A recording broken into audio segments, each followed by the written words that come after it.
വളരെ എളുപ്പത്തിൽ ആവിയിൽ വേവിച്ചെടുത്ത് തയ്യാറാക്കിയെടുക്കാൻ വേണ്ടി പറ്റുന്ന നല്ല ടേസ്റ്റി ആയിട്ടുള്ള ഹെൽത്തി ആയിട്ടുള്ള ഒരു സ്നാക്കിൻ്റെ റെസിപ്പിയുമായിട്ടാണ് ഇന്ന് ഞാൻ വന്നിരിക്കുന്നത്. അല്ലെങ്കിലും എണ്ണയിലൊന്നും മുക്കിപ്പൊരിക്കാതെ ആവിയിൽ വേവിച്ചെടുക്കുന്ന പലഹാരങ്ങളോട് നമുക്ക് കുറച്ച് ഇഷ്ടം കൂടുതലായിരിക്കും. ഇതെങ്ങനെയാണ് ഉണ്ടാക്കുന്നതെന്നൊക്കെ നമുക്ക് നോക്കിയിട്ട് വരാം. അതിന് മുന്നേറ്റ് എൻ്റെ ചാനൽ ആദ്യമായിട്ട് കാണുന്നവരാണെങ്കിൽ ഞാനിടുന്ന വീഡിയോസ് നിങ്ങൾക്ക് ഇഷ്ടമാവുന്നുണ്ടെങ്കിൽ ചാനൽ ഒന്ന് സബ്സ്ക്രൈബ് ചെയ്ത് സപ്പോർട്ട് ചെയ്യാൻ മറന്നു പോകല്ലേ. സബ്സ്ക്രൈബ് ചെയ്യുമ്പോൾ തൊട്ടടുത്ത ബെല്ലൈക്കൺ പ്രസ് ചെയ്ത് ഓൾ എന്ന ഓപ്ഷൻ എനേബിൾ ചെയ്യുകയാണെങ്കിൽ ഞാനിടുന്ന വീഡിയോസിൻ്റെ നോട്ടിഫിക്കേഷൻ നിങ്ങൾക്ക് കിട്ടുന്നതായിരിക്കും. ആദ്യം തന്നെ ഇതിൻ്റെ കവറിങ് തയ്യാറാക്കിയെടുക്കാം. അതിനായിട്ടൊരു പാനിലേക്ക് 1.5 കപ്പ് വെള്ളമാണ് ഒഴിച്ചു കൊടുത്തിരിക്കുന്നത്. വെള്ളം ഒഴിച്ച് ഒന്ന് ചൂടാക്കാൻ വേണ്ടി വയ്ക്കാം. ഇതിലേക്ക് ആവശ്യത്തിന് ഉപ്പ് ചേർത്ത് കൊടുക്കാം. 1/2 ടീസ്പൂൺ ഉപ്പാണ് ഞാനിവിടെ ചേർത്ത് കൊടുത്തിരിക്കുന്നത്. ഇതിൻ്റെ കൂടെ തന്നെ 1 ടീസ്പൂൺ നെയ്യ് കൂടെ ചേർത്ത് ഒന്ന് ഇളക്കി യോജിപ്പിച്ച് വെള്ളം തിളക്കാൻ വേണ്ടി വെച്ചിട്ടുണ്ട്. വെള്ളം ഇതുപോലെ തിളച്ച് വരുമ്പോൾ ഇതിലേക്ക് ഇനി റവയാണ് ചേർത്ത് കൊടുക്കുന്നത്. ഞാനിവിടെ 1 കപ്പ് റവയാണ് എടുത്തിരിക്കുന്നത്. നിങ്ങൾക്ക് വറുത്തതോ വറക്കാത്തതോ ആയിട്ടുള്ള റവ ഉപയോഗിക്കാവുന്നതാണ്. ഇത് സാധാരണ ഉപ്മാവൊക്കെ ഉണ്ടാക്കുന്ന ആ ഒരു റവയാണ് ഉപയോഗിച്ചിരിക്കുന്നത്. അതിട്ട് കൊടുത്തിട്ടുണ്ട്. ഇട്ട് കൊടുത്ത് ലോ ഫ്ലെയിമിലാക്കിയതിന് ശേഷം നമുക്കിത് നന്നായിട്ട് തന്നെ ഒന്ന് മിക്സ് ചെയ്തെടുക്കാം. റവ ആയതുകൊണ്ട് തന്നെ വളരെ പെട്ടെന്ന് ഇത് വെന്ത് വരും. അതുപോലെ തന്നെ നല്ല കട്ടിയായി വരും. ലോ ഫ്ലെയിമിൽ വെച്ചിട്ട് തന്നെ ഇത് മിക്സ് ചെയ്തെടുത്താൽ മതി. കുറച്ച് സമയം കഴിയുമ്പോഴേക്കും ഇതുപോലെ പാനിൽ നിന്നൊക്കെ നന്നായിട്ട് റിലീസായി ഒരു ഡോ പരുവത്തിലായി വന്നിട്ടുണ്ടാകും. ഈ ഒരു പരുവാവുന്നത് വരെയാണ് നമ്മളിത് കുക്ക് ചെയ്തെടുക്കേണ്ടത്. ഇനി ഞാനിതൊരു വേറൊരു പാത്രത്തിലേക്ക് മാറ്റിയെടുത്തിട്ടുണ്ട്. അതിനുശേഷം ഒന്ന് മിക്സ് ചെയ്തിട്ട് നമുക്കിതൊന്ന് ചൂടാറാൻ വേണ്ടി വെക്കണം. ഈ ഒരു സമയത്ത് നല്ല ചൂടായതുകൊണ്ട് തന്നെ നമുക്കിത് കുഴച്ചെടുക്കാൻ വേണ്ടി ബുദ്ധിമുട്ടായിരിക്കും. അപ്പോൾ അടച്ച് വെച്ച് ഇതിൻ്റെ ചൂടാറാൻ വേണ്ടി മാറ്റി വെച്ചിട്ടുണ്ട്. ഈ ഒരു സമയത്ത് ഇതിൻ്റെ ഫില്ലിംഗ് തയ്യാറാക്കിയെടുക്കാം. അതിനായിട്ട് ഞാനിവിടെ ഒരു മീഡിയം വലുപ്പത്തിലുള്ള ക്യാരറ്റ് എടുത്തിട്ടുണ്ട്. ഈ ഒരു വലുപ്പത്തിലുള്ള ഒരു ക്യാരറ്റാണ് ഞാൻ എടുത്തിരിക്കുന്നത്. ഇതൊന്ന് ഗ്രേറ്റ് ചെയ്തെടുക്കുകയാണ് ചെയ്യുന്നത്. കപ്പളവിൽ നോക്കിയപ്പോൾ ഏകദേശം 3/4 കപ്പാണ് എനിക്ക് കിട്ടിയിരിക്കുന്നത്. ഇനി ഒരു പാൻ അടുപ്പിൽ വെച്ചിട്ടുണ്ട്. അതിലേക്ക് 2 ടീസ്പൂൺ നെയ്യാണ് ചേർത്ത് കൊടുത്തിരിക്കുന്നത്. നെയ്യ് ഒന്ന് ചൂടായി വരുമ്പോൾ ഇതിലേക്ക് ഗ്രേറ്റ് ചെയ്ത് വെച്ചിരിക്കുന്ന ക്യാരറ്റ് ചേർത്ത് കൊടുക്കാം. ഇനി ഈ ഒരു ക്യാരറ്റ് ഒന്ന് നെയ്യിൽ വഴറ്റിയെടുക്കുകയാണ് ചെയ്യുന്നത്. ഒരുപാട് നേരം അങ്ങനെ മൂപ്പിച്ചെടുക്കേണ്ട ആവശ്യമൊന്നുമില്ല. ക്യാരറ്റൊക്കെ ചെറുതായിട്ട് വെന്ത് വന്നാൽ മാത്രം മതിയാകും. ഇപ്പോൾ ഇതാ ചേർത്ത് കൊടുത്ത ക്യാരറ്റ് അത്യാവശ്യം നന്നായിട്ട് തന്നെ വെന്ത് വന്നിട്ടുണ്ട്. ഇനി ഇതിലേക്ക് ചേർത്ത് കൊടുക്കുന്നത് തേങ്ങയാണ്. എത്രയാണോ ക്യാരറ്റ് എടുത്തിരിക്കുന്നത് ആ ഒരു അളവിൽ തന്നെയാണ് തേങ്ങയും എടുത്തിരിക്കുന്നത്. ഏകദേശം 3/4 കപ്പ് തേങ്ങ ചിരകിയത് ഞാൻ ഇതിലേക്ക് ചേർത്ത് കൊടുത്തിട്ടുണ്ട്. ഇനി ഈ ഒരു തേങ്ങയും ഒന്ന് ചെറുതായിട്ടൊന്ന് മൂപ്പിച്ചെടുക്കണം. ഒരുപാട് കളറൊന്നും മാറ്റിയെടുക്കേണ്ട ആവശ്യമില്ല. ആ ഒരു തേങ്ങയുടെ വെള്ളപ്പറ്റൊക്കെ ഒന്ന് മാറി വന്നാൽ മാത്രം മതി. അപ്പോൾ അതാ ഞാനിതിപ്പോൾ ഒന്ന് വഴറ്റിയെടുത്തിട്ടുണ്ട്. ഇതുപോലെ തേങ്ങയൊന്ന് മിക്സായി കിട്ടിയതിന് ശേഷം നമുക്കിതിലേക്ക് ശർക്കരയാണ് ചേർത്ത് കൊടുക്കേണ്ടത്. 3/4 കപ്പിൻ്റെ അടുത്ത് ശർക്കര മാത്രമേ ഞാൻ ചേർത്ത് കൊടുത്തിട്ടുള്ളൂ.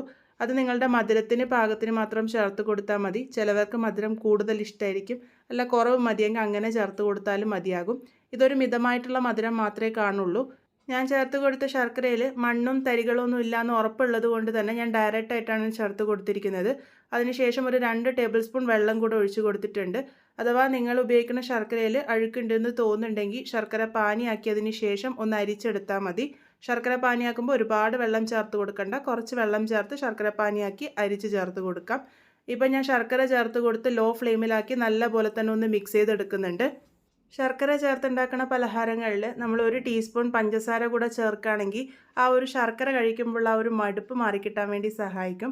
അപ്പോൾ ഞാനിപ്പോൾ ഇവിടെ 1 ടീസ്പൂൺ പഞ്ചസാര കൂടെ ചേർത്ത് നല്ലപോലെ തന്നെ ഒന്ന് മിക്സ് ചെയ്തെടുത്തിട്ടുണ്ട്.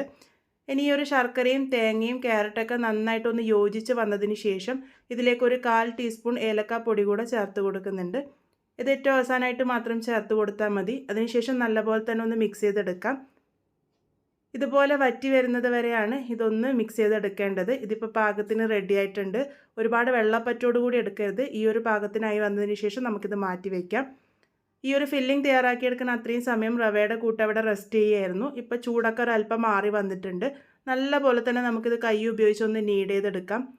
ഇതിൽ ആ ഒരു കട്ടകളൊക്കെ ഉണ്ടാകും. ആ ഒരു കട്ടകളൊക്കെ നമ്മൾ ഇതുപോലെ ഒന്ന് കുഴച്ചെടുക്കുമ്പോൾ ഉടഞ്ഞു കിട്ടി നല്ല പാകത്തിനായി വന്നോളും.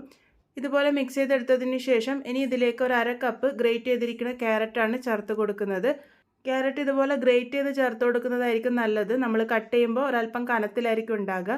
അപ്പോൾ ഇത് നന്നായിട്ട് തന്നെ ഞാനൊന്ന് മിക്സ് ചെയ്തെടുക്കുന്നുണ്ട്.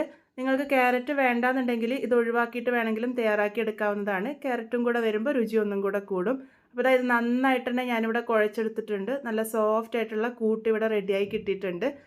ഇനി ഇത് ഉരുളകളാക്കിയിട്ട് മാറ്റിയെടുക്കാം. മീഡിയം വലുപ്പത്തിലുള്ള ഉരുളകളാണ് ഞാനിവിടെ തയ്യാറാക്കി എടുത്തിരിക്കുന്നത്. ഈ ഒരു വലുപ്പത്തിലുള്ള 7 ഉരുളകൾ നമുക്കിതിൽ തയ്യാറാക്കി എടുക്കാൻ വേണ്ടി പറ്റും. എത്ര വലുപ്പത്തിൽ ഉണ്ടാക്കണം എന്നൊക്കെ നിങ്ങളുടെ ഇഷ്ടമാണ്. ഇനി ഇതെങ്ങനെയാണ് ഷേപ്പ് ചെയ്തെടുക്കുന്നതെന്ന് നോക്കാം. അതിലൊരു ഉരുള എടുത്ത് നല്ലപോലെ കയ്യിൽ വെച്ച് അമർത്തി ഉരുട്ടിയെടുത്തതിന് ശേഷം അരികുകൾ പ്രസ് ചെയ്തിട്ട് ഒന്ന് വലുതാക്കി എടുക്കാം. നടുഭാഗം അധികം പ്രസ് ചെയ്യേണ്ട, അരികുകൾ പരത്തി വേണം നമ്മളിത് വലുതാക്കി എടുക്കാൻ വേണ്ടിയിട്ട്. എന്നിട്ട് അതിൻ്റെ സെൻറ്റർ ഭാഗത്തേക്കായിട്ട് ആവശ്യത്തിന് ഫില്ലിംഗ് വെച്ച് കൊടുത്ത് അരികുകളൊക്കെ പ്രസ് ചെയ്ത് നല്ലപോലെ സീൽ ചെയ്തെടുക്കുകയാണ് ചെയ്യുന്നത്. സാധാരണ കുഴക്കട്ട തയ്യാറാക്കുന്ന ആ ഒരു രീതി തന്നെയാണ് ഇവിടെ ഫോളോ ചെയ്തിരിക്കുന്നത്. അതിനുശേഷം കയ്യിൽ വെച്ച് നന്നായിട്ടൊന്ന് ഉരുട്ടിയെടുത്തിട്ടുണ്ട്. ഇതേപോലെ തന്നെ ബാക്കിയുള്ളതൊക്കെ റെഡിയാക്കി എടുക്കാം. ഈ ഒരു രീതിക്ക് തന്നെ നിങ്ങൾക്ക് ആവിയിൽ വെച്ച് വേവിച്ചെടുക്കാം. അല്ലാന്നുണ്ടെങ്കിൽ കാണാൻ ഒന്നും കൂടെ ഭംഗിയാക്കി എടുക്കാൻ ഇതുപോലത്തെ ആപ്പിൾ റാപ്പറൊക്കെ നമുക്ക് കിട്ടില്ലേ, ആ ഒരു റാപ്പർ ഉപയോഗിച്ച് നല്ലൊരു ഷേപ്പ് ഉണ്ടാക്കിയെടുക്കാം. ഈ ഒരു റാപ്പർ നന്നായിട്ട് കഴുകിയെടുത്തതാണ്. അതിനുശേഷം അതിലേക്ക് കുറച്ച് നെയ്യൊന്ന് തടവിയെടുക്കുന്നുണ്ട്, പറ്റി പിടിക്കാതിരിക്കാൻ വേണ്ടിയിട്ടാണ്. ഇനി ഇതിലേക്ക് നമ്മൾ തയ്യാറാക്കി വെച്ചിരിക്കുന്ന ഒരു ഉരുള വെച്ച് കൊടുക്കാം. അതിനുശേഷം ആ ഒരു റാപ്പർ ഒന്ന് വലിച്ചിട്ട് നന്നായിട്ട് കവർ ചെയ്തെടുത്ത് ഒന്ന് പ്രസ് ചെയ്തെടുക്കുകയാണ് ചെയ്യുന്നത്. വീഡിയോയിൽ കാണിച്ചിരിക്കുന്നത് പോലെ തന്നെ ഒന്ന് ചെയ്തെടുത്താൽ മതി. നന്നായിട്ടൊന്ന് പ്രസ് ചെയ്തെടുക്കുക. അപ്പോൾ എന്ന് വെച്ചാൽ ആ ഒരു ഷേപ്പ് നമുക്ക് ഈ ഒരു കുഴക്കട്ടേൻ്റെ മുകളിലേക്ക് ഉണ്ടാക്കിയെടുക്കാൻ വേണ്ടി പറ്റും. ഇത് കാണാൻ നല്ല ഭംഗിക്ക് വേണ്ടി ചെയ്യുന്നത് മാത്രമേ ഉള്ളൂ. ഇതുപോലെ ചെയ്തെടുക്കണമെന്ന് നിർബന്ധമില്ല. ഇനി ഏത് പാത്രത്തിലാണോ ആവിയിൽ വേവിച്ചെടുക്കാൻ വേണ്ടി പോകുന്നത് ആ ഒരു പാത്രം നല്ലപോലെ ഒന്ന് നെയ്യ് തടവിയെടുക്കുക. നെയ്യ് തടവിയെടുത്ത പാത്രത്തിൽ വേണം നമ്മളിത് ഓരോന്നും വെച്ച് കൊടുക്കാൻ വേണ്ടിയിട്ട്. അല്ലാന്നുണ്ടെങ്കിൽ ആവിയിൽ വേവിച്ച് വന്നതിന് ശേഷം നമ്മളിത് ഡീമോൾഡ് ചെയ്തെടുക്കാൻ വേണ്ടി പോകുമ്പോൾ പൊട്ടിപ്പോകാനുള്ള സാധ്യതയുണ്ട്. അപ്പോൾ ഇത് ഇതുപോലെ എല്ലാം സെറ്റ് ചെയ്തെടുത്തിട്ടുണ്ട്. ഇനി ഇത് ആവിയിൽ എങ്ങനെയാണ് വേവിച്ചെടുക്കുന്നതെന്ന് നോക്കാം.